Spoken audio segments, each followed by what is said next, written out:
उपस्थित professor Manoj Kumar sir का मैं हार्दिक स्वागत करती हूँ। सर आपका बहुत-बहुत धन्यवाद कि आप हमारे भी अनुरोध पर यहाँ पर आए। इन विपरीत शुक्रिया। परिस्थितियों में जी सर, इन विपरीत परिस्थितियों में पठन-पाठन को बनाए रखने का ये हमारा छोटा-सा प्रयास है और आज इस साहित्य मंजूषा व्याख्यानमाला की श्रृंखला की इस कड़ी में अभी तक हम 5 विशेषज्ञों को सुन चुके हैं। आज हम प्रोफेसर मनोज कुमार सर से अंधा युग नाटक की मूल संवेदना पर व्याख्यान सुनेंगे। अब मैं सर का संक्षिप्त परिचय देना चाहूँगी। सर दिल्ली विश्वविद्यालय के कमला नेहरू कॉलेज में असिस्टेंट प्रोफेसर पद पर कार्यरत हैं। सर की शोध का विषय बिहार का सामाजिक सांस्कृतिक संक्रमण और हिंदी की साहित्यिक अभिवृत्तियाँ 1990 से 2005 है। आपके विभिन्न लेख एवं समीक्षाएँ पत्र-पत्रिकाओं में जैसे कि आलोचना, हंस और कथा देश में छप चुकी हैं। आप रंगमंच विषय के अधीता हैं और नाटक के क्षेत्र में लेखन और निर्देशन कार्य करते हैं। आपके द्वारा किए गए कुछ नाटक इस प्रकार हैं: एक सभ्यता, प्रेम के विरुद्ध, सीता अग्नि परीक्षा नहीं देगी, अहिल्या, केवट, सबरी इत्यादि नाटक कलाओं का लेखन एवं निर्देशन कार्य आपने किया है। बहुत-बहुत धन्यवाद सर, आप हमारे बीच में उपस्थित हुए। अब मैं सर को आमंत्रित करूंगी कि वह आएँ और अपने वक्तव्य से हमें लाभान्वित करें। धन्यवाद सर। बहुत बहुत धन्यवाद वर्षा। उम्मीद करता हूँ मेरी आवाज आ रही होगी और सबसे पहले आप लोगों के इस प्रयास की मैं सराहना करूंगा। ये बहुत अच्छा प्रयास है। हम लोग पिछले 1 साल से या 2 साल से महामारी के दौर से गुजर रहे हैं और जीवन की स्थितियां बहुत विकट हो गई है बीच में। इस विकट परिस्थितियों में जहां पर लगातार निराशा फैल रही है लोगों में और हमारे संस्थान बंद हैं, पुस्तकालय बंद हैं, किताबें नहीं आ रही, क्लासेज नहीं हो पा रहे, इसके बावजूद आप लोगों में पढ़ने की जो जिज्ञासा है, जो मजबूत इच्छा है और कोशिशें हैं, मैं इसकी बहुत बहुत सराहना करता हूँ। हमें और हम जैसे युवाओं को ऐसे ही जवाब देना चाहिए विषम परिस्थितियों का। तो आप सबका बहुत बहुत स्वागत है, बहुत बहुत धन्यवाद है और मैं आभार ज्ञापित करूंगा। आप लोगों ने मुझे अंधा युग पे बोलने के लिए अवसर दिया और मैं अपनी बात शुरू करने से पहले एक दो छोटा छोटा सिर्फ रिक्वेस्ट है मेरा कि हो सकता है कि कॉलेज की तरफ से एक दो कॉल आए बीच में मुझे, तो कॉल उठाना पड़ेगा। तो मैं दोबारा से अगर डिस्कनेक्ट होता है मैं दोबारा ज्वाइन कर लूंगा, सिर्फ इस रिक्वेस्ट के साथ कि हमारा तारतम्यता, जो हमारा जुड़ाव है वो टूटेगा नहीं, हमारे विषय का जुड़ाव टूटेगा नहीं। इसका इजाजत आप थोड़ा देंगे। इसके साथ अंधा युग की बात करते हैं। हमने टॉपिक जो रखा था अंधा युग की मूल संवेदना। इससे पहले यदि बीच में आप लोगों को कोई शब्द, कोई बात, कोई तर्क अनक्लियर हो तो आप बेशक कभी भी पूछ सकते हैं बीच में। आप बिल्कुल झिझक मत करना। अगर मेरी बात आप तक कन्वे नहीं हो पा रही है तो इसका कोई अर्थ नहीं है। बीच में बेझिझक आप कभी भी सवाल कर सकते हो, कभी भी डिस्कशन कर सकते हो। अंधा युग हमारे स्वातंत्र्योत्तर जो नाट्य साहित्य है उसके सबसे महत्वपूर्ण कृतियों में से एक है, गीति नाट्य है। और गीति नाट्य के कलेवर में धर्मवीर भारती जी ने जो आधुनिक समाज का द्वंद्व है उसको प्रस्तुत किया है। इस नाटक, मुझे शुरू में अंकिता से बात हो रही थी तो उसने कहा था कि कई सारे सवाल। हम एक बात क्लियर हो लें कि इस नाटक पे थोड़ा परीक्षा की दृष्टि से विचार करें तो कई सारे सवाल हैं। मसलन मूल संवेदना है, चरित्र है, गीति नाट्य का शिल्प है, इसका चरित्र है इत्यादि। तो हम एक क्लास में सभी सवालों को नहीं ले सकते, इसीलिए मैंने अपने प्रेजेंटेशन को एक सवाल तक सीमित रखा है, मूल संवेदना तक।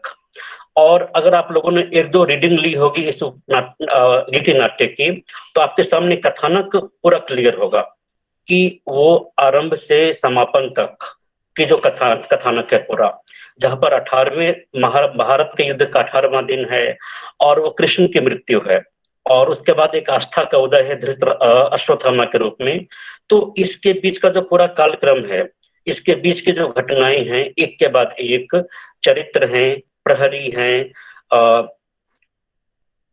ज्योतिष है, वृद्ध जाचक है, युद्धत्सु है, बहुत सारे पात्र हैं, विदुर है, युधिष्ठिर है, गांधारी हैं, जिनके हर किसी के अपने अपने सत्य हैं, तो हम इनसे गुजरते हैं। तो खैर, व्यवस्थित रूप से मैंने आपसे थोड़ा ये कहना चाहा कि मैंने अपने आप को मूल संवेदना तक सीमित रखा है, और मूल संवेदना का बेसिक अर्थ यह है कि इस रचना का प्राण तत्व क्या है, इस रचना का, जिसको अंधा युग नाम दिया गया है, उसकी मूल कलेवर क्या है, मूल चिंता क्या है, इस बात को हम इस छोटे से व्याख्यान में थोड़ा सा रखने की कोशिश करेंगे, और उम्मीद करता हूं कि आप लोगों को कुछ लाभ अवश्य होगा।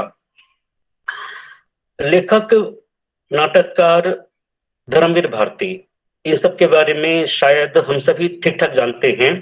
वो प्रयोगवाद के समय के और नई कविता के समय के एक मूर्धन्य हस्ताक्षर हैं।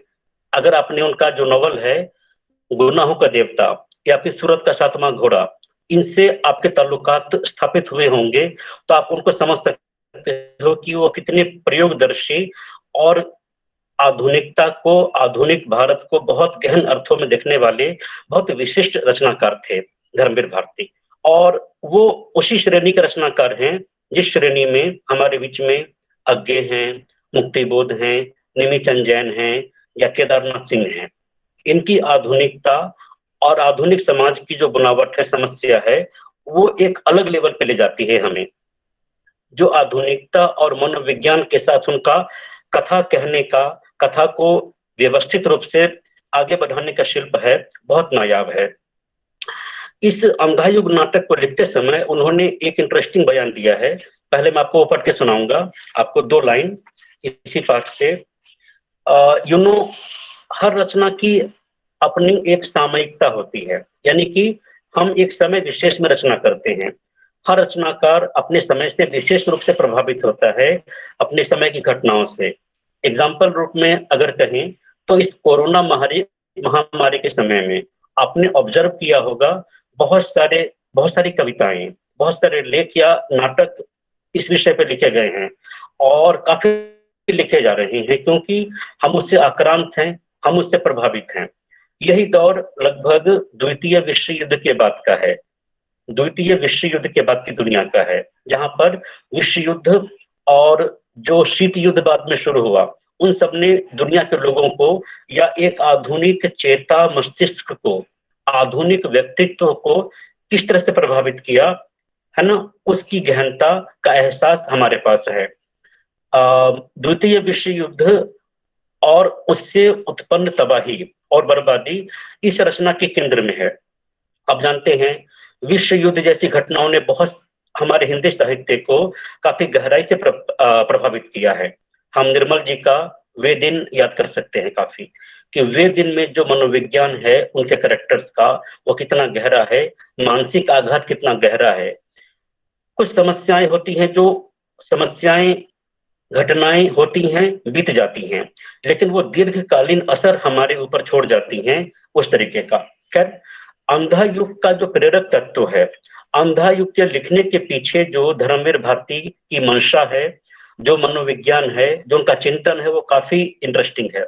एक पैराग्राफ आपको मैं पढ़ के सुना रहा हूं उनकी भूमिका से। अंधा युग कदापि न लिखा जाता यदि उसका लिखना न लिखना मेरे वश की बात रह गई होती। इस कृति का पूरा जटिल वितान जब मेरे अंतर में उभरा तो मैं असमंजस में पड़ गया। थोड़ा डर भी लगा कि इस अभिशप्त भूमि पर एक कदम भी रखा कि फिर बचकर नहीं लौटूंगा।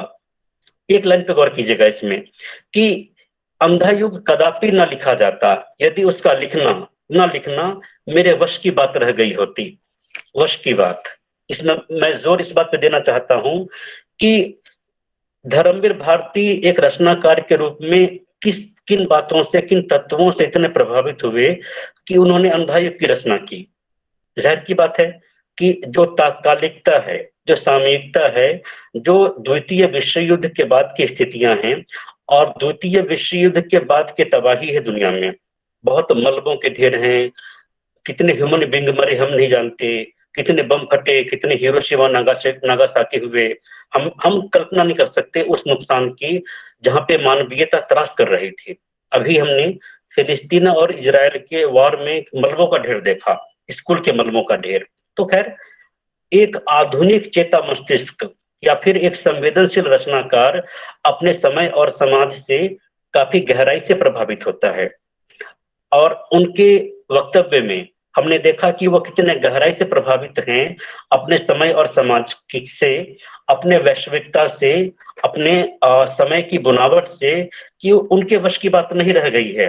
उनके भीतर का रचनाकार उस जटिल घटना को, उस विभत्सता को, उस बर्बरता को, उस तबाही को स्वीकार नहीं कर पा रहा है, और एक रचनाशील मस्तिष्क के द्वारा वो सामने आ पा रही है। और जिस रूप में सामने आई वो हमारे पास अंधा युग नामक कृति है। तो इस पॉइंट को हम जरूर ध्यान में रखेंगे। मैं बार बार इस संदर्भ को रेखांकित करूंगा। द्वितीय विश्व युद्ध, आधुनिकता। आधुनिकता पे हम थोड़ी देर में बात करेंगे। द्वितीय विश्व युद्ध और उससे उत्पन्न तबाही इस गीति नाट्य के मूल में है, मूल संवेदना में है, मूल सेंटर में है। युद्ध का प्रभाव क्या होता है, युद्ध क्यों होता है, युद्ध में और युद्ध की लॉजिक क्या है। जैसे हम हिंसा और प्रतिहिंसा का तर्क गढ़ते हैं कि उसने क्यों मारा, क्योंकि उसने मारा था, और उसको क्यों मारा, क्योंकि उसके पिता ने मारा था। इस तरह का जो तर्क है हिंसा और प्रतिहिंसा का, वो एक मनुष्य को कहां से कहां तक ले जा सकता है, इस प्रवृत्ति को, इस तार्किकता को इस लेखक ने आपके सामने रखा है। एक बात। दूसरी बात, हम अंधा युग शीर्षक पे थोड़ा सा बात करेंगे। जाहिर सी बात है, आप सबने सोचा होगा अंधा युग है। अंधा युग मीन्स विवेकहीनता का युग। अंधा यहाँ पर लाक्षणिक प्रयोग है। हम सभी जानते हैं कि बहुत सारे पात्र हैं जो देख सकते हैं और बहुत सारे पात्र नहीं देख सकते। इसमें सिर्फ युधिष्ठिर हैं जो संजय के द्वारा आंखों देखा हाल सुनते हैं और वो भाव को और विचार को ग्रहण करते हैं। उनका चित्र उनके मस्तिष्क में नहीं उभरता क्योंकि उन्होंने दृश्य नहीं देखे। दूसरा कि युधिष्ठिर का केवल अपना ही सत्य है। वो केवल शब्दों को सुन करके सत्य का आइडिया लेते हैं, सत्य को गढ़ते हैं, और उनके सिंहासन के हथों के अलावा उनके पास सत्य जानने का कोई और जरिया नहीं है। जिसकी जो वानगी है वो एक भयंकर युद्ध में है, 18 दिनों के भयंकर संग्राम में है, जिसे हम महाभारत कहते हैं। सो अंधा युग एक विवेकहीनता का युग है। एक ऐसा युग, ध्यान रखिएगा युग शब्द है इसमें। अगर कुछ व्यक्तियों की कथा होती, कुछ व्यक्तियों की कहानी होती, तो वो केवल परिस्थितियां हो जाती, तात्कालिकता हो जाती, देश काल वातावरण जैसे शब्दों से हम परिचित है वो हो जाते। बट यहाँ पर एक युग है, और जो युग की अवधारणा है आप हिंदू धर्म में जानते होंगे। जैसे हम त्रेता युग, द्वापर युग की बात करते हैं। युग एक बहुत दीर्घ काल जहां पर एक तरह की प्रवृत्ति विद्यमान रहती है। वो काल बहुत दीर्घ है, बहुत लंबा है, और उसमें बहुत नई सारी प्रवृत्तियां उभरती हैं। जैसे उस काल, जो उस काल को रिप्रेजेंट करती हैं, उस काल को रेखांकित करती हैं। तो वो जो युद्ध है, आप लगा लीजिए हमारे यहाँ 20वीं शताब्दी में प्रथम विश्व युद्ध, दूसरे विश्व युद्ध, इसके अलावा जो फासिज्म है का, और इसके साथ साथ दुनिया घटनाएं हैं जो कि मनुष्यता को बहुत गहराई से और भीषण रूप में प्रभावित करती हैं। तो जन्म दे रहा है, बर्बरता को जन्म दे रहा है, मनुष्य के अस्तित्व के सामने चुनौतियां पेश कर रहा है। राइट। तो ऐसी परिस्थिति में उन्होंने इस नाटक का नामकरण किया है अंधा युग। और युग से उनका आशय है वो एक लंबा कालक्रम जहां पर युद्ध जैसी परिस्थितियां पैदा होती हैं, युद्ध जैसी बातें होती हैं, और अंततः युद्ध होते हैं। और युद्ध भी आणविक युद्ध होते हैं, परमाणु युद्ध होते हैं, धरती बंजर हो जाती है, धरती के रस सोख लिए जाते हैं, शहर मलबा बन जाता है, लोग विकृत हो जाते हैं या मारे जाते हैं। तो ये अंधता है, ये अंधता है, ये विवेकहीनता है। अंधा युग का सीधा संबंध विवेकहीनता से है, जो कि बहुत सभ्य शब्दों में, बहुत शालीन कपड़े पहन करके, बहुत शालीन तरीके से युद्ध किए जा रहे हैं। जो हथियार है विवेकहीनता का, एक अर्थ आप ये लीजिएगा कि हम ऐसे हथियार बना रहे हैं जो कि पढ़े लिखे वैज्ञानिकों ने बनाए हैं। उस बम वर्षक जहाज जो कि बम बरसा रहे हैं शहरों पर, वो पढ़े लिखे लोगों ने बनाए हैं। पढ़ लिख करके हम किस तरह के जो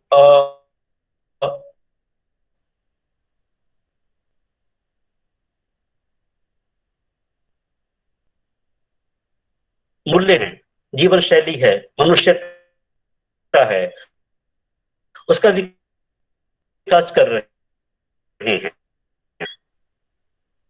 हम भी जानते हैं, अगर हम मनुष्य हैं तो हम शांतिपूर्ण सह अस्तित्व में विश्वास करेंगे, सहायता करेंगे, जो दलित पतित और विकास के दोष करेंगे, जहां पे मनुष्यत्व का सम्मान हो। लेकिन इसके अपोजिट हमने पूरे युद्ध को, एक प्रयोगशाला को, बहुत बड़ी पूंजी को, हर किसी चीज को हमने युद्ध के लिए तैयार किया, और वो भी second world war, first world war और उसके बाद ही। इसलिए ये अंधा युग है।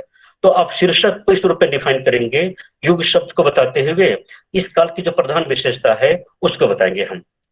तो ये दो पहलू थे हमारे। एक रचना की प्रेरणा क्या थी लेखक की, जो हमारे नाटककार हैं धर्मवीर भारती, उनकी अंधा युग की रचना की प्रेरणा है एक उसके कारकों की चर्चा,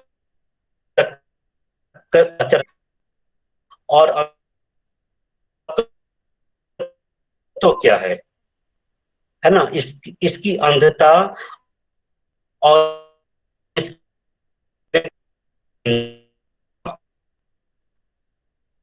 और उसका राजनीतिक है हमारा, उसको हम, तो ये हमारा हम और सहज प्रभावशाली अभिव्यक्ति देने के लिए उन्होंने को चुना। इसका अर्थ यह है कि उन्होंने महाभारत जैसे एक श्रेष्ठ ग्रंथ को चुना, जिसकी घटनाएं, जिसका युद्ध अपने आप में एक महाकाव्यात्मक है, महाकाव्यात्मक युद्ध है वो। युद्ध की, महाभारत का युद्ध का हम अगर थोड़ा सा चर्चा करें तो महाभारत के युद्ध की एक बहुत व्यापक पृष्ठभूमि तैयार की गई है, बहुत व्यापक पृष्ठभूमि। वो अर्जुन की शिक्षा हो, गंगा पुत्र भीष्म का त्याग हो, उनका विवाह न करने का फैसला हो, वो कर्ण का जन्म हो और सूत पुत्र के रूप में विकास हो, वो द्रोणाचार्य का भिक्षाटन हो, या फिर शिक्षा के बदले में शिक्षा ले देना हो उनको, अपने पुत्र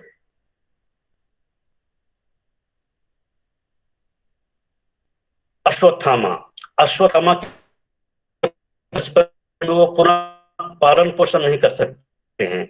अश्वत्थामा को दूध के नाम पर चावल का पानी दिया जाता था। उनका ये विवेक हो, कोई भी विवेक, तो व्यापक घटनाएं हैं, उसकी व्यापक तैयारी है। और महाभारत कृष्ण का उपदेश है, गीता का उपदेश है।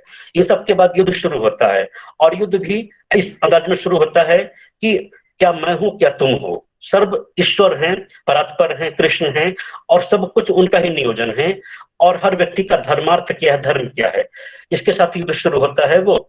और इस कथानक में हमारे अंधा युग में लेखक ने 18वें दिन को चुना है, 18वें दिन को चुना है, जहां पर शुरू में ही उन्होंने अंधा युग के प्रति अपनी बातें स्पष्ट कर दी कि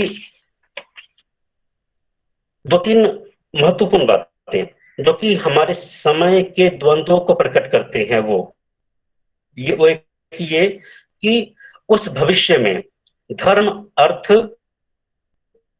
ह्रासोन्मुख होंगे, क्षय होगा धीरे धीरे सारी धरती का, एक वक्तव्य ये। दूसरा वक्तव्य, सत्ता होगी उनकी जिनकी पूंजी होगी, और जिनके नकली चेहरे होंगे केवल उन्हें मिलेगा महत्व। ये स्थापना है हमारा, ये स्थापना आपने स्थापना में ही देखा कि कैसी स्थितियां सामने आ रही हैं हमारे इस अंधा युग में। महाभारत की घटनाओं का 18वें दिन का, जहां पर विवेकहीनता की स्थिति है, अमर्यादित स्थितियां हैं, मर्यादा का कोई डोर नहीं है। यहाँ पर सिर्फ एक व्यक्ति के पास मर्यादा है, वो है कृष्ण, जिनके अंदर व्यापक संभावनाएं हैं। उसकी चर्चा हम थोड़ा रुक के करेंगे। पहले ये दो शब्द कि सत्य केवल उन्हें मिलेगा महत्व, और उस भविष्य में धर्म अर्थ ह्रासोन्मुख होंगे, क्षय होगा धीरे धीरे सारी धरती का। आप इन तीन वक्तव्य को शुरू कर देखें, शुरू करके देखेंगे हम। ये क्या है? ये स्थापनाएं हैं विवेका को। और हमारे सामाजिक राजनीतिक व्यवस्था है, ध्यान दीजिएगा, कोई भी युद्ध, कोई भी कारक हमारी सामाजिक राजनीतिक व्यवस्था के परे नहीं होता।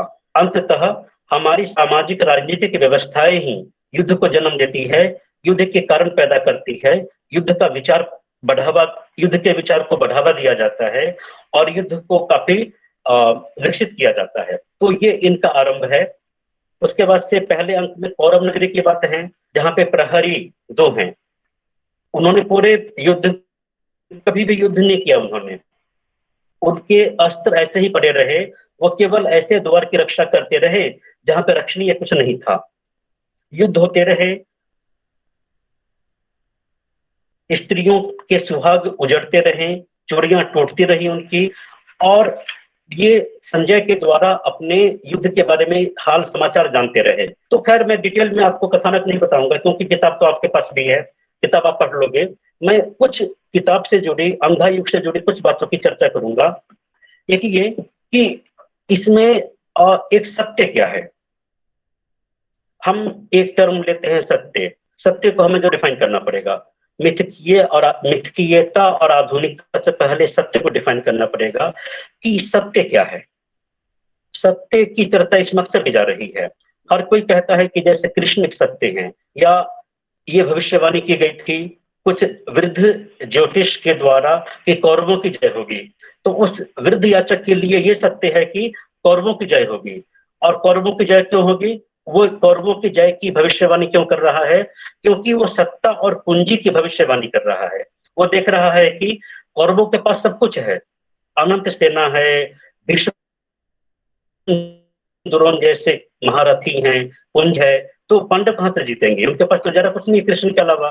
तो वृद्ध ज्योतिष याचक का अपना एक सत्य है। एक सत्य हमारा धृतराष्ट्र का है। इस नाटक में धृतराष्ट्र के सत्य को बताया गया है कि वो कह रहे हैं कि मैं केवल सुन करके, संजय जो शब्द बताते हैं, मैं उनको सुन करके ही अर्थों को ग्रहण करने की कोशिश करता हूं, और इसके अलावा शब्द चित्र उनके पास नहीं है। उनके पास बिल्कुल कोई शब्द चित्र इस तरह का नहीं है कि कैसे दुशासन के कलेजों को फाड़ा गया होगा, या फिर कैसे दुर्योधन की हड्डियों को चूर चूर किया गया होगा। वो केवल शब्द सुन सकते हैं और उनको आघात लगता है। और एक जगह वो कहते हैं कि अब तक वो समझते थे कि सत्य केवल मेरी परिधि में है। बहुत बाद में जब तबाही हद से गुजर जाती है, तब युधिष्ठिर को या धृतराष्ट्र को, सॉरी, धृतराष्ट्र को एहसास होता है कि सत्य मेरी सीमा के बाहर भी हुआ करता है। सत्य केवल मेरा सिंहासन का हत्था नहीं है, कि केवल मेरे दिमाग में उपजने वाले शब्द नहीं है, बल्कि सत्य हमसे परे भी हो सकता है। ठीक उसी तरह से अश्वत्थामा का अपना सत्य है। यू नो, अश्वत्थामा इस नाटक का एक महत्वपूर्ण और केंद्रीय चरित्र है। लेखक ने, नाटककार ने अश्वत्थामा के चरित्र को चुना है एक खास सत्य को उद्घाटित करने के लिए। वो ये कि हिंसा और प्रतिहिंसा का खेल क्या है, हिंसा और प्रतिहिंसा कैसे एक दूसरे को बढ़ावा देती हैं, एक दूसरे को जन्म लेती हैं। एक सत्य गांधारी का है, गांधारी का एक सत्य है। गांधारी ने आंखों पे पट्टी बांध ली थी, और उससे पहले वो दुनिया देख चुकी थी कि रंग क्या है, वर्ण क्या है, प्रकृति क्या है, जीवन व्यापार क्या है, एवरीथिंग। लेकिन उसने आंखों पे पट्टी बांधने के बाद उसका अपना सत्य है, और वो ये कि कृष्ण किसी के प्रति अन्याय नहीं करेंगे। वो कृष्ण को पुत्र कहती हैं और एक जगह शाप भी देती हैं, है ना। तो उनका सत्य क्या है गांधारी का? गांधारी का सत्य एक यही है कि कृष्ण अन्याय नहीं कर सकते, लेकिन बाद में उसका मोह भंग होता है। मोह भंग की स्थिति पैदा होती है कि नहीं, कृष्ण एकमात्र सत्य नहीं है, कृष्ण ने भी पक्षपात किया है, और वो शाप देती हैं। वो उनका अपना सत्य है। हालांकि उनको बाद में बहुत पछतावा होता है जब कृष्ण उस शाप को स्वीकार करते हैं। दूसरी बात ये, कृष्ण का अपना सत्य है। हम यहाँ पर सत्य के कई सारे स्वरूप, सत्य के कई सारे प्रकार देख रहे हैं। एक सत्य कृष्ण का है। कृष्ण कहते हैं कि मैं प्रभु हूं या परात्पर, पर पुत्र तुम्हारा हूं, है ना। एक आपको ये पूरी पंक्ति पढ़ के सुनाना चाहूंगा आपको मैं। ये एक सत्य का बहुत ही खूबसूरत रूप है। या सुनिएगा, ये सत्य का विराटत्व है, सत्य की मूलभूत मूलभूत अवधारणा है। और उस समय जो कि गांधी युग भी था, अब ध्यान देंगे, वो गांधी युग भी था और गांधी जी ने सत्य शब्द को नए सिरे से स्थापित किया था हमारे सांस्कृतिक सामाजिक जीवन में। तो कृष्ण का सत्य क्या है, जो कि धर्मवीर भारती जी के द्वारा प्रकट किया गया है, तो वो सुनेंगे हम।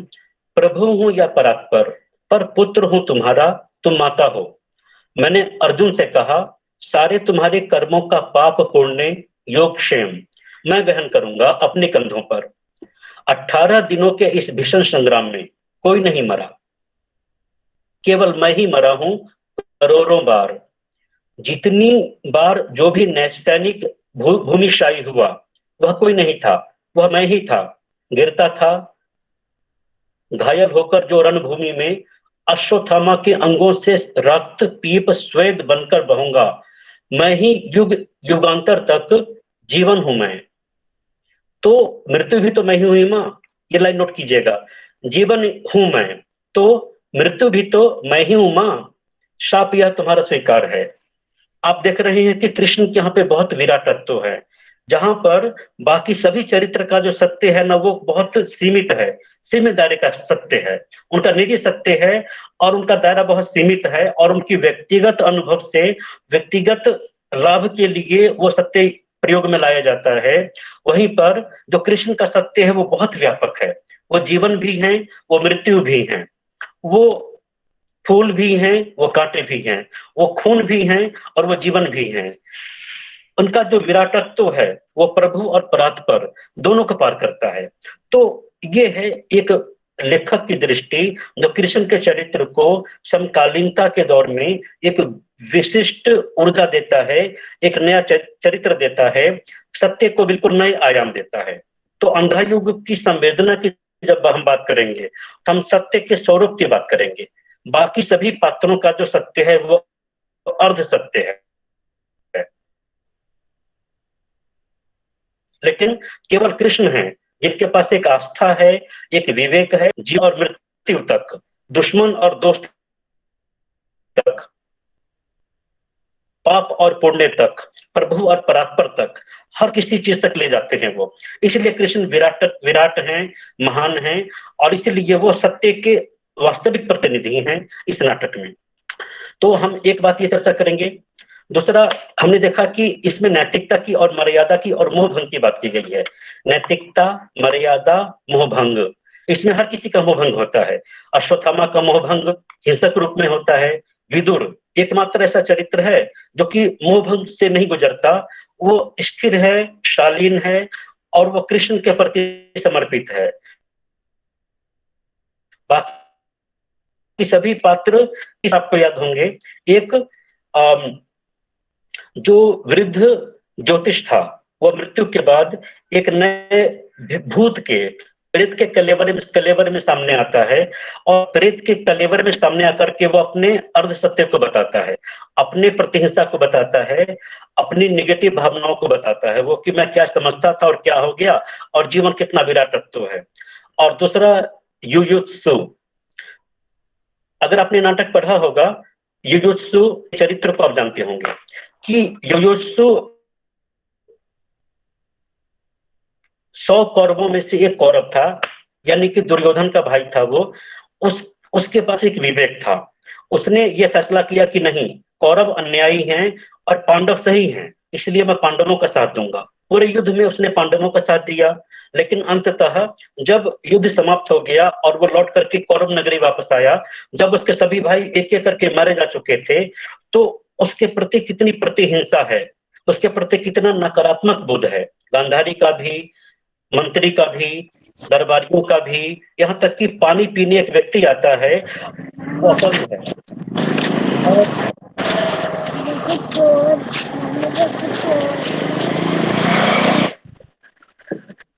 रीता जी, ये थैंक यू।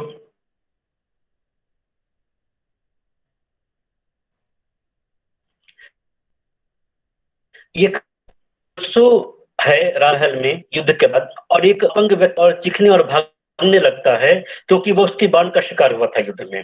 सो ये एक तरह का मोहभंग है, एक प्रकार के मनोवैज्ञानिक प्रभाव है, एक प्रकार का ये हम कह सकते हैं कि करुणा की भावना है इसमें, नाटक में।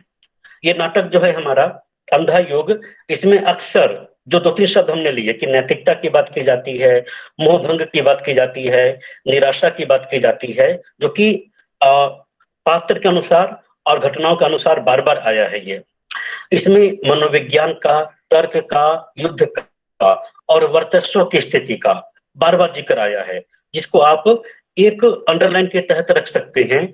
उस अंडरलाइन को, उस मुख्य पॉइंट को हम कहेंगे मिथकीयता और आधुनिकता का द्वंद्व। इस नाटक को बेसिकली हम एक महाभारत की घटनाओं के रोशनी में देखते हैं, लेकिन समाज हमारा आधुनिक है, समस्याएं हमारी आधुनिक हैं, और आधुनिकता उसका एक प्रस्थान बिंदु है। जैसे कि हमारे समय में भी सवाल आता था कि अंधा युग में आधुनिक उत्पन्न समस्याओं पर विचार किया गया है, उत्पन्न समस्याओं पर विचार किया गया है, इस कथन पे प्रकाश डालिए। तो मैं 2-4 मिनट लगा करके इस पे थोड़ा बात करना चाहूंगा, क्योंकि अक्सर इसमें हम मनोविज्ञान का, तर्क का और वर्चस्व का स्थिति देखते हैं। आधुनिकता हमारे भारत में और विश्व में तो खैर बहुत लगभग 16वीं शताब्दी से, लेकिन भारत में 19वीं शताब्दी के बाद विकसित हुई, और आधुनिकता के काफी विविध चरण आए। आधुनिकता के प्रति हमारे दोनों तरह के दृष्टिकोण हैं, सकारात्मक भी और कई जगह नकारात्मक भी। कामायनी शंकर प्रसाद, उन्होंने आधुनिकता को, या फिर तत्व जो है, जो बुद्धि तत्व है, उसको उन्होंने नकारात्मक रूप में ही देखा है, और ये माना कि आधुनिकता में चूंकि आस्था नहीं होती, चूंकि उसमें तार्किकता बहुत ज्यादा होती है और हर व्यक्ति की अपनी तार्किकता होती है, अतः वह समाज में द्वंद्व पैदा करता है, वो समाज में घमासान पैदा करता है, वो टकराहट पैदा करता है। जहां पे तर्क होगा वहां पे टकराहट होगी, काफी लोगों का ऐसा मानना है। दूसरी तरफ अज्ञे ने एक बहुत खूबसूरत उपन्यास लिखा है, बल्कि आपने उनके कविताएं पढ़ी होंगी, कितनी नावों में कितनी बार। एक उनका बहुत खूबसूरत नॉवल है नदी के द्वीप। नदी के द्वीप वो हिंदी उपन्यास में आधुनिकता की पहली सशक्त अभिव्यक्ति है। वहां पर आधुनिकता को काफी पॉजिटिवली लिया गया है। मैं बताना ये चाह रहा हूं कि धर्मवीर भारती के सामने दो रास्ते थे आधुनिकता के, एक उसके सकारात्मक पक्ष को देखने का और दूसरा उसके उस नकारात्मक पक्ष को देखने का। तो उन्होंने यहाँ पर नाटकीय शैली में महाभारत के कथानक के व्यक्तित्व में, जहां पर सारे चरित्र हैं और इस सारे के सारे चरित्र की जो संरचना है वो पौराणिक और महाभारत कालीन है, तो उसमें उन्होंने आधुनिकता की संभावनाओं को देखा है, उस द्वंद्व को, तर्क की टकराहट को देखा है, और उसको उन्होंने बौद्धिक बनाने की कोशिश की है। दूसरे शब्दों में, जहां पे आस्था न हो और केवल बुद्धि तत्व हो, वहां पर व्यक्ति असंतुष्ट होता है, वो संपन्न व्यक्तित्वशाली नहीं होता, समर्पित नहीं होता, उसके पास परेशान होने के, तर्क करने के, लड़ाई करने के, असंतुष्ट होने के बहुत सारे कारक होते हैं, अगर उसके पास सकारात्मक बौद्धिक तत्व नहीं है तो। इस नाटक में बौद्धिकता को इस रूप में देखा गया है, इसलिए ये आधुनिकता की कुछ समस्याओं को, आधुनिकता की कुछ सीमाओं को रेखांकित करता है कि यदि बौद्धिकता को व्यापक सामाजिक उद्देश्यों से नहीं जोड़ा गया तो वो अंततः निगेटिव हो जाता है, काफी नकारात्मक हो जाता है, और उसके विध्वंसक परिणाम पैदा होते हैं। जैसा कि मैंने एक एग्जांपल आपको दिया शुरू में ही कि युद्ध हथियारों के दम पे लड़ा जाता है, और काफी पढ़े लिखे आदमी जो आधुनिक विचार संपन्न होते हैं वो युद्ध की वकालत करते हैं। जो बड़े बड़े वैज्ञानिक हैं, जो आधुनिकता से प्रेरित कारकों का प्रयोग करते हैं, आधुनिकता के संसाधनों का प्रयोग करते हैं, वो युद्ध के लिए हथियार बनाते हैं, रासायनिक हथियार बनाते हैं और युद्ध करते हैं। तो ये कैसी आधुनिकता है, ये कैसा तर्क है, ये कैसा हमारा तकनीकी विकास है जो कि युद्ध की तरफ ले जा रहा है। तो इस परिदृश्य में इस नाटक ने आधुनिकता के कुछ महत्वपूर्ण सवाल उठाए हैं, जिसका जिक्र आप जो परमाणु युद्ध है उसके परिप्रेक्ष्य में करोगे। इस नाटक में अश्वत्थामा जब कोई रास्ता नहीं देखता तो वह ब्रह्मास्त्र छोड़ देता है, और वो ब्रह्मास्त्र छोड़ देता है। इसके जवाब में अर्जुन अपना ब्रह्मास्त्र छोड़ देता है। तो इसके पीछे जो महाभारत के सूत्रधार हैं, महाभारत के कर्ता हैं वेद व्यास, वो सामने आते हैं और दोनों को समझाते हैं कि आप इसका अर्थ समझ रहे हो कि अगर आकाश में दो ब्रह्मास्त्र आपस में टकराएंगे तो क्या होगा।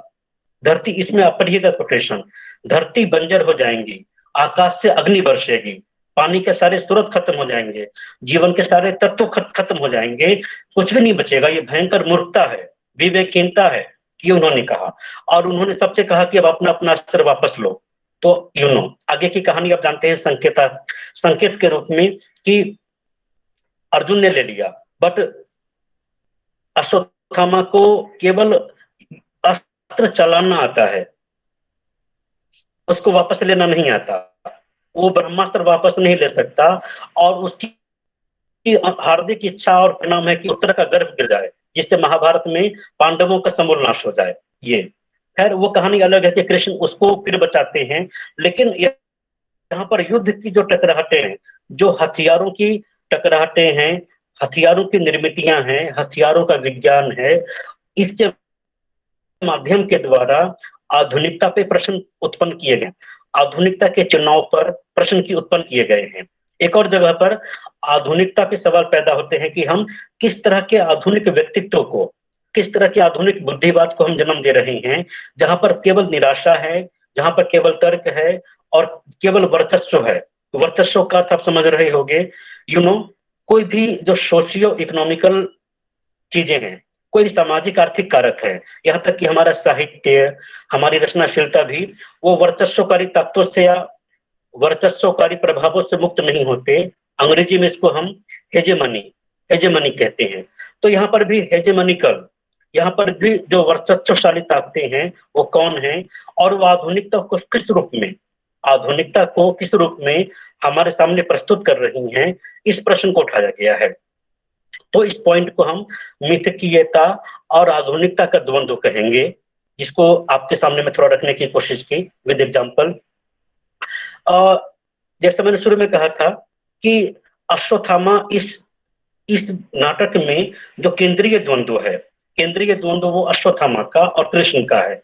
अश्वत्थामा में निरंतर प्रतिहिंसा है, वो उसके पास प्रतिहिंसा है और प्रतिहिंसा के उसके पास कारण है। जैसे कि मैं आपको एक कोटेशन सुनाने जा रहा हूं, या जब लोग उसको समझाने की कोशिश करते हैं कि अस्त्र रख दो, युद्ध मत करो, तो उसका एक भयंकर तर्क है, और इससे आप उसके मनोविज्ञान का, उसका जो विक्षिप्त हृदय है या विक्षिप्त मस्तिष्क है, उसका इशारा समझ सकते हैं। पंक्ति यह है कि सुनते हो पिता, मैं इस प्रतिहिंसा में बिल्कुल अकेला हूं। तुमको मारा धृष्टद्युम्न ने अधर्म से, भीम ने दुर्योधन को मारा अधर्म से, दुनिया की सारी मर्यादा बुद्धि केवल इस निपट अनाथ अश्वत्थामा पर ही लादी जाती है। ये तक उसका एक तरफ देखिए, मतलब वो अपने हिंसा को, अपने प्रतिहिंसा को दूसरी हिंसा से, दूसरे प्रतिहिंसा से जोड़ रहा है।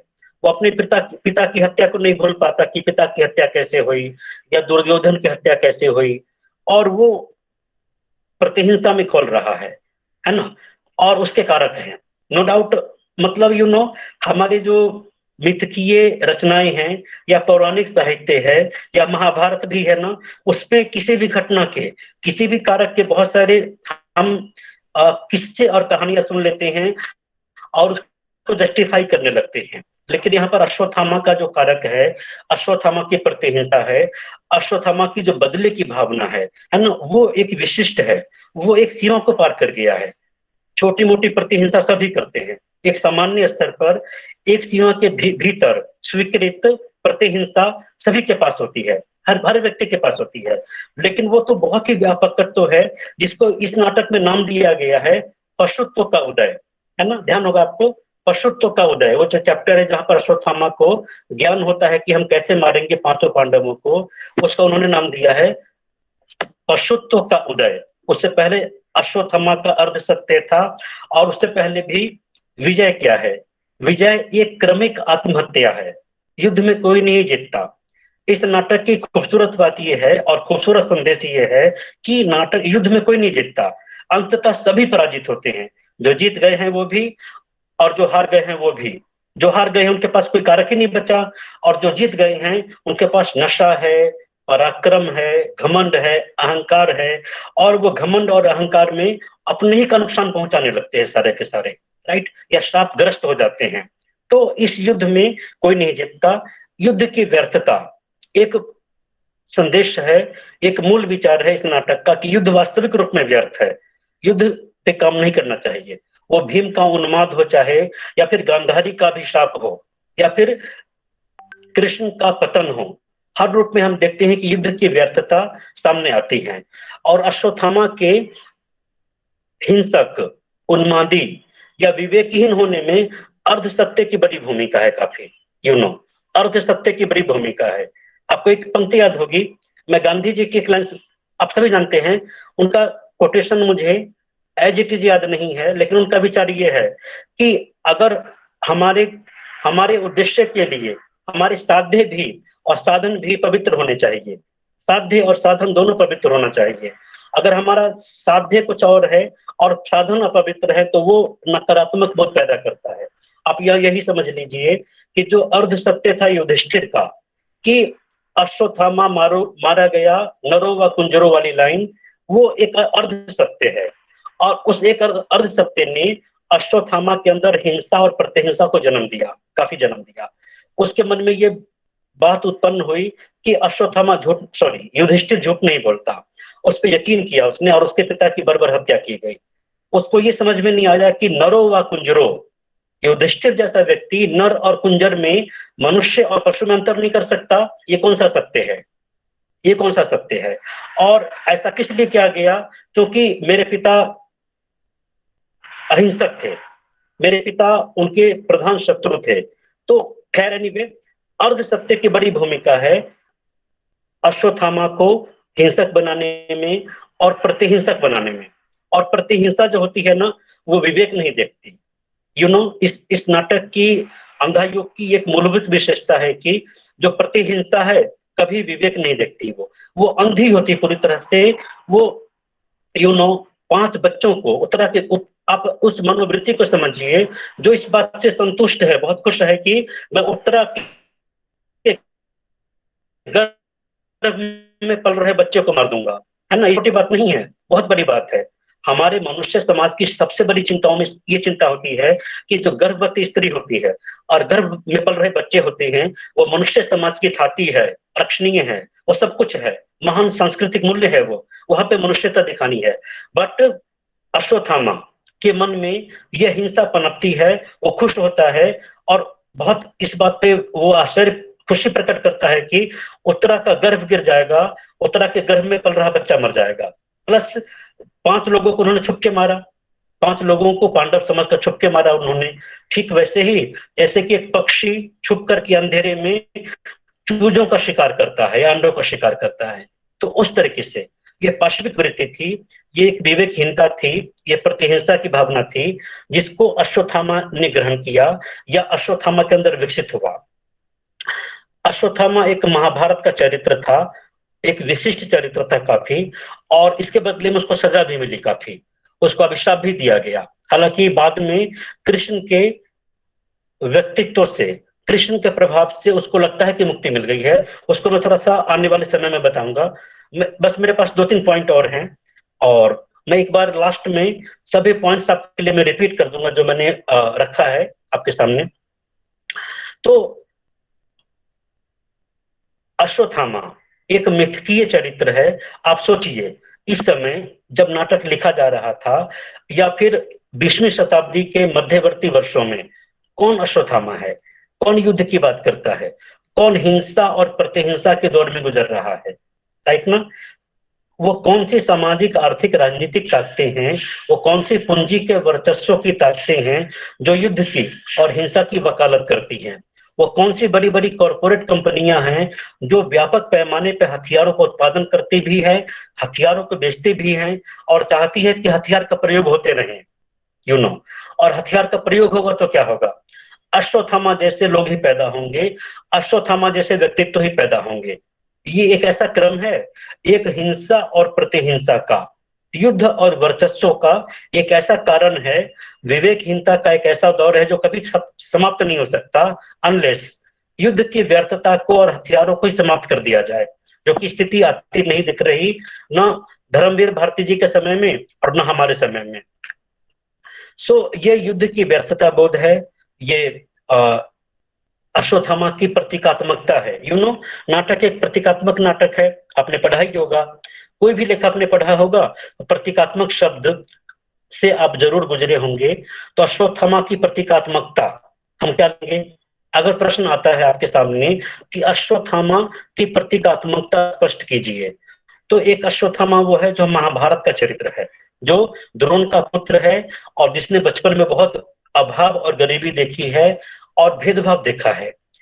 वो अश्वत्थामा जिसके पिता को नरो व कुंजरो जैसे अर्ध सत्य से मारा गया और जो हिंसा और प्रतिहिंसा में जूझ रहा है, जो ब्रह्मास्त्र चलाता है और जिनको अंततः बहुत बुरी तरह शाप दिया जाता है कि तुम्हारे शरीर से हमेशा मवाद गिरता रहेगा, हमेशा मक्खियां भिनभिनाती रहेंगी और तुम दर्द और तकलीफ में रहोगे। तो वो महाभारत का चरित्र है। आधुनिक अश्वत्थामा कौन होगा? युद्ध की बात करने वाले सभी व्यक्ति, हथियार बनाने वाले सभी व्यक्ति, टकराहट पैदा करने वाले सभी व्यक्ति जिनके पास पूंजी भी है और सत्ता भी है। पूंजी और सत्ता मिलकर के युद्ध के कारण पैदा करते हैं काफी।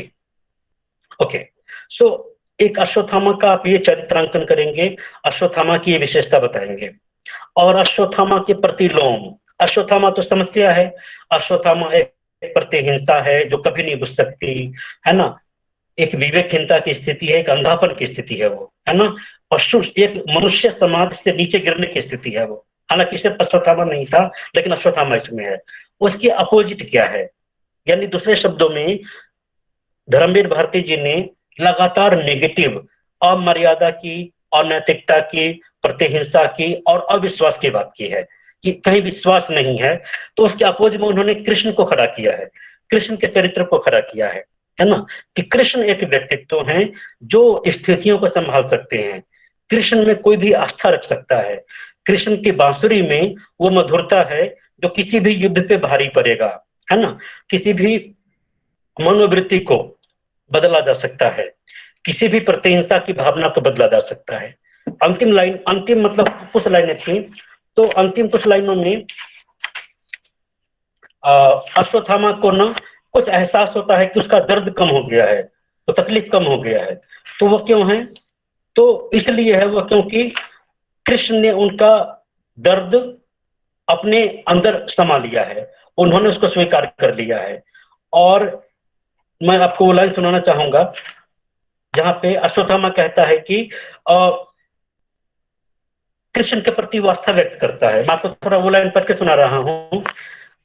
इस चरम निराशा, चरम हताशा वाले गीति नाट्य में जो आस्था का स्वर है वो कृष्ण का स्वर है। आस्था और कृष्ण का बहुत गहरा रिश्ता है। कृष्ण वो व्यक्तित्व हैं जो प्रभु और परात्पर दोनों हैं, जो जीवन और मृत्यु दोनों हैं, जो मनुष्य और ईश्वर दोनों हैं, जिनके पास व्यापक विजन है, सत्य की व्यापक अवधारणा है और हर मनुष्य की स्वीकृति है। तो खैर अंतिम लाइन सुनना, उसमें कृष्ण का महावाक्य है। हालांकि कृष्ण की मृत्यु हो चुकी है, लेकिन सुनिएगा, ये अश्वत्थामा की लाइनें हैं। अश्वत्थामा, केवल मैं साक्षी हूं, मैंने तारों की झुरमुट से छिपकर देखी है उसकी मृत्यु। तीखी नुकीली तलवारों से झोंकों में हिलते ताड़ के पत्ते मेरे पीप भरे जख्मों को चीर रहे थे, लेकिन सांसें साधे मैं खड़ा था मौन। लेकिन हाय, मैंने ये क्या देखा? तलवों में बाण बिंधते ही पीप भरा दुर्गंधित नीला रक्त वैसे ही बहा जैसे इन जख्मों से अक्सर बहा करता है। चरणों में वैसे ही घाव फूट निकले। सुनो मेरे शत्रु कृष्ण, सुनो, मरते समय क्या तुमने इस नर पशु अश्वत्थामा को अपने ही चरणों में धारण कर लिया? दूसरे शब्दों में कृष्ण अश्वत्थामा के तमाम जख्म को, पीप को, मवाद को, जख्म को अपने शरीर पे धारण करते हैं। ये क्या है बेटा? हिंदू धर्म की महान अवधारणा कि दूसरे के दुखों को ग्रहण करो, दूसरों को दुखों से मुक्त करो, ये धारणा, राइट। और इस वजह से कृष्ण जो हैं वो गांधी के करीब भी हैं काफी। अहिंसा की बात करते हैं, करुणा की बात करते हैं, हृदय परिवर्तन की बात करते हैं, और इस रूप में वो आस्था के स्वर के रूप में उभरते हैं कृष्ण इस नाटक में, जो कि अश्वत्थामा का प्रतिलोम है। इस नाटक के दो केंद्र हैं, एक केंद्र यदि अश्वत्थामा है तो दूसरा कृष्ण है, और दोनों के बीच का जो द्वंद्व है हिंसा और आस्था का, विश्वास का और प्रेम का, प्रतिहिंसा और माफ करने का, ये दोनों प्रवृत्तियां आपको इसमें दिखती है। और वो कृष्ण है जो एक संभावना है, कृष्ण की बांसुरी एक संभावना है जो युद्ध को समाप्त कर सकते हैं, जो युद्ध में प्रतिहिंसा के शिकार व्यक्ति हैं उसका दुख दूर कर सकते हैं, उनके दुख को ग्रहण कर सकते हैं। वो कृष्ण हमारे आस्था का स्वर है, राइट। यहाँ पे एक पंक्ति और है, ये अश्वत्थामा की पंक्ति है। अश्वत्थामा ने एक जगह कहा था इस नाटक में कि किंतु मैं हूं अमानुषिक अर्ध सत्य, किंतु मैं हूं अमानुषिक अर्ध सत्य, तर्क जिसका घृणा और स्तर पशुओं का। I am again repeating it, किंतु मैं हूं अमानुषिक अर्ध सत्य, तर्क जिसका है घृणा और स्तर पशुओं का। तो ये जो पशु का स्तर है और जो अमानुषिक अर्ध सत्य है उसको सिर्फ एक व्यक्ति दूर कर सकता है, वो कृष्ण है। क्योंकि कृष्ण दूसरे के दुखों को खुद हर लेते हैं, कृष्ण दूसरे के दुखों को खुद स्वीकार कर लेते हैं। महाभारत को कहते हैं कि 18 दिनों के संग्राम में और कोई नहीं मरा, हर बार मैं मरा हूं, मेरी आत्मा मरी है। इतना कृष्ण का व्यापकत्व है काफी। तो कृष्ण का जो ये व्यापकत्व है, ये उनकी सहनशीलता है, दूसरे के दुख को हरने की क्षमता है, दृष्टि है और सामंजस्य है, वो एक आस्था पैदा करता है। अदरवाइज हमारा नो डाउट अंधा योग एक गहन निराशावादी गीति काव्य बन के रह जाता है। केवल कुछ अंश में ये आस्था के स्वर पैदा होते हैं अंत में, जहां पर अश्वत्थामा को थोड़ा नई दृष्टि मिलती है, नई बुद्धि मिलती है, और पहली बार वो कृष्ण के प्रति नम्र और विनीत होता है और स्वीकार करता है कि कृष्ण ने मेरे दुख हर लिए हैं, मेरे मवाद और जख्म सारे ले लिए हैं, ये सब। सो ये बेटा अंधा युग है। इसमें अंधे युग की प्रवृत्ति को, अंधे युग के महत्व को, समस्याओं को, उसका आधुनिक जो प्रतीकात्मक अर्थ है, अंधे युग का जो आधुनिक प्रतीकात्मक अर्थ है उसको हमने समझा है, देखा है। कृष्ण और अश्वत्थामा इन चरित्रों के द्वंद्व को देखा है, कृष्ण की व्यापक स्वीकारोक्ति को हमने देखा है, मिथ की। तो खैर ये मिला, ये था मेरा छोटा सा, थोड़ा सा अव्यवस्थित हो सकता है क्योंकि मैं थोड़ा सा ठीक से तैयारी कर नहीं पाया, कॉलेज का काम बहुत ज्यादा इस बीच था। तो अगर थोड़ा सा कहीं तार टूटता नजर आ रहा होगा तो उसके लिए मैं सही में क्षमा प्रार्थी रहूंगा आपका। मैं एक बार सारे पॉइंट वो रिपीट करना चाहूंगा जिसकी मैंने चर्चा की आपके सामने। यानी कि अगर प्रश्न आता है एग्जाम में कि अंधा युग की मूल संवेदना लिखिए, तो हम इन पॉइंट्स के अंतर्गत ना इस उत्तर को लिखेंगे। सबसे पहले हम जो रचना की प्रेरणा है, जो रचना की प्रेरणा है धर्मवीर भारती जी के लिए, और जिनका उन्होंने कहा था कि अगर मेरे वश की बात होती, जा बात की उन्होंने, तो हम यहाँ पर यह स्पष्ट लिखेंगे कि महान घटनाओं से, जो महान सामाजिक आर्थिक घटनाएं होती हैं या राजनीतिक घटनाएं होती हैं, उससे हर रचनाकार, हर संवेदनशील मन प्रभावित होता है, और वो इतना प्रभावित होता है कि उससे मुक्त नहीं हो सकता, और वो रचनाशीलता के लिए बाध्य हो जाता है। तो एक रचनाशीलता की प्रेरणा, एक ये पहला पॉइंट मेरा था। दूसरा था अंधा युग शीर्षक का स्पष्टीकरण, कि अंधा युग का शब्द, अंधा शब्द है, अंधा मतलब है दिखाई नहीं देना, लेकिन यहाँ पर और भी है कि विवेकहीनता, अंधे के साथ साथ यहाँ पे विवेकहीनता को सबसे अधिक बल दिया हमने, कि एक विवेकहीनता की स्थिति है पूरा यहाँ पे, जहाँ पे पढ़े लिखे वैज्ञानिक हथियार बना रहे हैं और रासायनिक हथियार बना रहे हैं, और युद्ध के समर्थन में लोग लेख लिख रहे हैं, युद्ध की वकालत कर रहे हैं। महाभारत में भी युद्ध की वकालत की थी, जो लोग थे जिनका संबंध शिक्षा से भी, व्यापार से भी, राजकाज से भी था, सबने युद्ध की वकालत की थी। तो युद्ध की वकालत का नतीजा क्या होता है, तो इसको हमने अंधा युग शीर्षक से रखने की कोशिश की। तीसरा जो पॉइंट है हमारा, मिथकीयता और आधुनिकता का द्वंद्व। तो इसमें जो उन्होंने मिथकीय शैली चुनी है, महाभारत के कथानक का जो आधार उन्होंने लिया है वो हमारा माइथोलॉजी है, और आधुनिक मनोविज्ञान के तहत, आधुनिक समस्याओं के तहत उन्होंने जिन जिन मुद्दों को चुना कि आधुनिक मनोविज्ञान, तर्क, वर्चस्व, ये कैसे अंततः तनाव और तनाव के फलस्वरूप हिंसा, प्रतिहिंसा या संघर्ष पैदा करते हैं, इस बात को उन्होंने रेखांकित किया। उन्होंने इस बात को भी रेखांकित किया कि युद्ध किसी भी समाज पर एक धब्बा है जो तबाही ही पैदा करता है।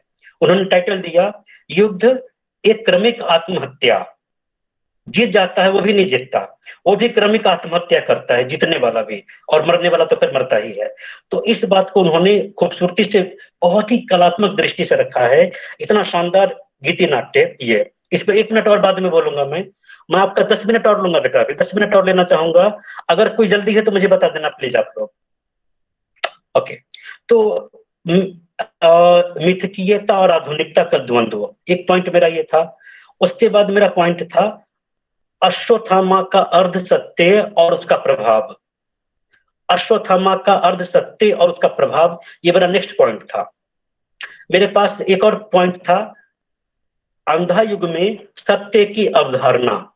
अंधा युग में सत्य की अवधारणा मीन्स, मैंने कहा कि केवल कृष्ण के पास एक संपूर्ण सत्य है, अदरवाइज गांधारी का, धृतराष्ट्र का, विदुर का, अश्वत्थामा का, दुर्योधन का, सबका खंडित सत्य है, खंड खंड बटा हुआ सत्य है।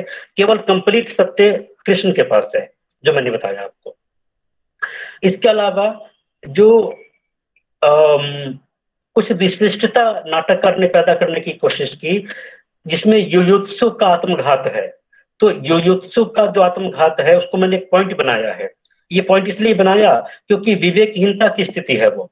विवेकहीनता लोगों पे इतना असर करने लगा है कि वो नकारात्मक और अनचाहे परिणाम पैदा करते हैं, वास्तविक जीवन में भी और युद्ध में भी। तो युयुत्सु का आत्मघात एक अलग से पॉइंट है काफी, वो बताना आप इसको। युद्ध वाले टॉपिक में ही हमने ब्रह्मास्त्रों की चर्चा की है। जैसे मैंने एक पॉइंट बताया था, युद्ध की व्यर्थता, युद्ध की व्यर्थता का प्रतिपादन, धर्मवीर भारती जी ने युद्ध की व्यर्थता का प्रतिपादन किया है इस विचार का। तो उसमें हम जो क्या था टर्म, ब्रह्मास्त्र, जो ब्रह्मास्त्रों की टकराहट है उसको उन्होंने आधुनिक काल के परमाणु युद्धों से जोड़ा है, और उससे भयंकर जो तबाही पैदा होने वाली है, जहां पे धरती आग का गोला बन सकता है और धरती राख बन सकती है, उस खतरे की तरफ इशारा किया। उस पॉइंट को उसमें जोड़ने की कोशिश की मैंने। उसके बाद मैंने आस्था का स्वर, कृष्ण, ये पॉइंट सबसे आखिरी में रखा मैंने। इस पूरे नाटक में नैतिकता का हनन हुआ है, मोहभंग हुआ है लोगों का, है ना, शाप दिए गए हैं, हत्याएं हुई हैं, यहाँ तक कि कृष्ण की भी हत्या हुई। मतलब चरम निराशा वाला गीतिका भी है ये। लेकिन अंत में लेखक ने थोड़ी सी आशावादिता पैदा करने की कोशिश की है, आस्था पैदा करने की कोशिश की है, और वो व्यापक चरित्र है कृष्ण हमारे, है ना, जिनके पास बांसुरी है और जिनके पास जीवन और मृत्यु है, जिसके पास प्रभु और परात्पर दोनों की ताकतें हैं, जो एक पुत्र भी हो सकता है और ईश्वर भी हो सकता है, और जो एक शाप को भी स्वीकार कर सकते हैं और सत्य को भी, और अश्वत्थामा के जख्म को भी। राइट, तो ये आस्था का स्वर है जो उन्होंने उत्पन्न करने की कोशिश की है। कोटेशंस मैंने कई सारे यूज किए ऐसे किताब से, आप यूज करोगे। और फाइनली एक बात और, ये मतलब इस उत्तर से जुड़ा नहीं है, मैं इसके थोड़ा सा ना जो इसकी नाटकीयता है उस पर चर्चा कर रहा हूँ, सिर्फ 2 मिनट। उसके बाद से मैं आप अगर आप चाहोगे आपसे मैं सवाल भी ले सकता हूँ 1-2। यू नो, अंधा युग एक ऐसा गीति नाट्य है जो अक्सर हमारे मंडी हाउस के प्रेक्षागृह में प्रदर्शित होता ही रहता है। और यकीन मानिए, चाहे सर्दी की रातें हो या गर्मी की रातें, वहां पे लाइन लग जाती है लोगों की। मैं कई साल पहले, 2-3 साल पहले गया था एक बार श्रीराम सेंटर में, यकीन मानिए शाम को 6 बज रहे थे, भयंकर सर्दी हो रही थी, बर्फबारी, और पीछे 100 लोगों की लाइन लगी थी एंट्री के लिए और हॉल फुल हो चुका था। यानी इस गीति नाट्य में ऐसा जादू है जो दर्शकों के, निर्देशकों के सिर चढ़ के बोलता है, क्योंकि इसमें जो सत्य की अवधारणा है, जो महाभारत कालीन प्रसंग है और उसकी आधुनिक व्याख्या है, वो बेमिसाल है। मेरे जैसे लोगों की बहुत अच्छी किस्मत रही है।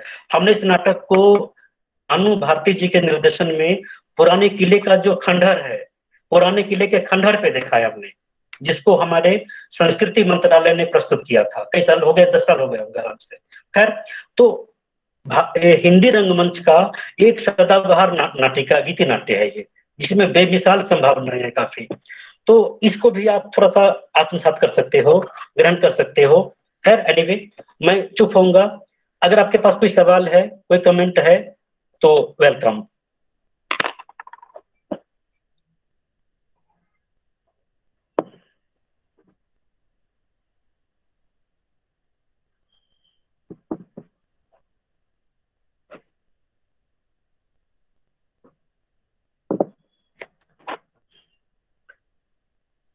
कोई नहीं। अच्छा लगा, आप लोगों ने आमंत्रित किया और अपनी बात रखने का मौका दिया। आप सबका मैं बहुत बहुत धन्यवाद कहूंगा। और इस बात के साथ कि यदि इस संदर्भ में आपके पास कोई भी प्रश्न हो तो आप मुझसे मदद ले सकते हो, मैं आपके लिए तैयार रहूंगा, है ना। अंकिता, वर्षा, क्या आगे? जी सर, बहुत बहुत धन्यवाद आपकी इस वक्तव्य के लिए। अंधयुग की रचना धर्मिता एवं प्रासंगिकता पर ये बहुत ही सुंदर और सारगर्भित व्याख्यान रहा आपका, जहाँ सभी पात्र अपने अपने सत्य एवं अर्धसत्य को लेकर मानवीयता के समूल नाश की ओर बढ़ रहे हैं। बहुत बहुत धन्यवाद सर। सर, मेरा एक प्रश्न था इसमें कि जो इसमें मानवीयता है, क्या वही ऐसा मान सकते हैं कि वही मनुष्य का मूल सत्य है, मानवीयता? हाँ बेटा, जो मनुष्य समाज हमारा है और हमने जो अपने विकास क्रम में, मनुष्य समाज ने अपने विकास क्रम में जो कुछ मूल्य पैदा किए हैं, मनुष्य होने के मूल्य, वो मानवीयता ही है। और इसी मानवीयता को हम किसी न किसी रूप में हर कथानक में, हर कथानक में, कविता में, महाकाव्य में, रचनाशीलता में दिखाने की कोशिश करते हैं, मानवीयता के द्वंद्व को ही। तो बिल्कुल कृष्ण के रूप में यहाँ पर मानवीयता की एक विराट संभावना है कि हम दूसरे के दुखों को आत्मसात करें और एक व्यापक जीवन दृष्टि रखें। हम बेशक कृष्ण का व्यापकत्व तो यहाँ पर मानवीयता का एक चरम आधार है। बेशक बेटा, बिल्कुल बिल्कुल कहेंगे आपकी, ये नाटक बेसिकली मानवीय मूल्यों को जागृत करने के लिए लिखा गया है, मानवीय मूल्यों की प्रतिष्ठा करने के लिए लिखा गया है। वरना हमने अभी फिलिस्तीन और इजराइल में कितने मलबों के ढेर देखे हैं और कितने बच्चों की मौतें देखी हैं हमने। ये कभी कभी भी सभ्य समाज का आदर्श नहीं हो सकता ये युद्ध। और इस युद्ध के खिलाफ ही बेसिकली अंधयुग की रचनाशीलता है। यू आर एब्सोल्युटली राइट वर्षा। धन्यवाद सर। अब इसी कड़ी में अपनी सहपाठी अंकिता चतुर्वेदी को आमंत्रित करूंगी कि वह आए और वह सर का धन्यवाद ज्ञापन करें और इस कार्यक्रम को समापन की ओर ले जाएं। अंकिता। धन्यवाद वर्षा, धन्यवाद आप सभी का। धन्यवाद ज्ञापन की श्रृंखला में मैं सर्वप्रथम हमारे मुख्य वक्ता और मुख्य अतिथि डॉक्टर मनोज कुमार सर का धन्यवाद करना चाहती हूँ। वह हमारे बीच आए और हम सबको इतनी ज्ञानवर्धक बातें बताकर हमें संतुष्ट किया। बहुत बहुत धन्यवाद सर। कोरोना महामारी के इस भयावह समय में आपके जीवन में इतनी व्यस्तता होने के बाद भी आप हमारे एक आग्रह पर हमारे समक्ष उपस्थित हुए और हमें अपने ज्ञानमयी शब्दों के जल में अवगाहन करने का एक सफल अवसर दिया। मैं हम सब की ओर से आपको बहुत बहुत धन्यवाद प्रस्तुत करती हूँ सर। मैं आशा करती हूँ कि हम ऐसे ही किसी और कार्यक्रम में आपसे पुनः जुड़ेंगे। आपको बहुत बहुत आभार सर। मैं हमारे आज के संचालक को भी धन्यवाद देना चाहती हूँ कि उन्होंने इस कार्यक्रम को सफल बनाने में एक महत्वपूर्ण भूमिका निभाई है। इस कार्यक्रम को सफल बनाने में एक महत्वपूर्ण भूमिका हमारे श्रोताओं ने भी निभाई है। अतः मैं तहे दिल से हमारे सभी श्रोताओं को भी आभार प्रकट करती हूँ बहुत बहुत धन्यवाद सर, आप आए और आपने इस कार्यक्रम को सफल बनाया। आपको बहुत बहुत आभार। इन्हीं शब्दों के साथ अब मैं इस कार्यक्रम की समाप्ति की घोषणा करती हूँ। बहुत बहुत धन्यवाद sir. Okay, bye, take care.